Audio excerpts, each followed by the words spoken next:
হাজার কোটি টাকার দুর্নীতি করে বিদেশে পাড়ি জমানো পুলিশের সাবেক আইজিপি বেনজির আহমেদ দুবাইয়ে গ্রেপ্তার হওয়ার পর বিদেশে পলাতক আওয়ামী লীগ নেতাদের মধ্যে নতুন করে আতঙ্ক ছড়িয়ে পড়েছে।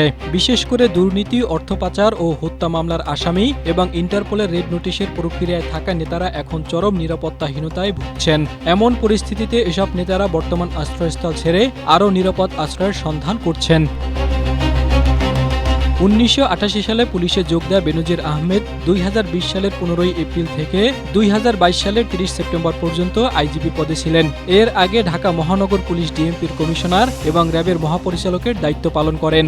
২০২৪ সালে গণ অভ্যুত্থানে আওয়ামী লীগের পতনের আগেই বেনজিরের বিরুদ্ধে দুর্নীতির অভিযোগ উঠলে তদন্তে নামে দুর্নীতি দমন কমিশন দুদক। স্ট্রবেরি সুপার ডটেড ও ক্লাসিক ভ্যারিয়েন্ট সেনসেশন জাগুক শিহরণ। তখনই তিনি দেশ ছাড়েন। এরপর তার বিরুদ্ধে একাধিক মামলা হলে গ্রেপ্তারি পরোয়ানা জারি করা হয়। পরে গত বছরের ১০ এপ্রিল সাবেক এই আইজিপির বিরুদ্ধে ইন্টারপোলের মাধ্যমে গ্রেপ্তারি পরোয়ানা জারির আদেশ দেন আদালত।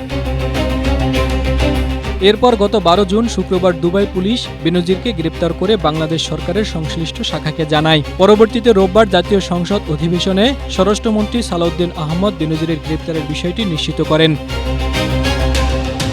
এদিকে বেনজিরের গ্রেপ্তারের ঘটনায় নিষিদ্ধ ঘোষিত আওয়ামী লীগ শিবিরে বড় ধরনের আতঙ্ক তৈরি হয়েছে।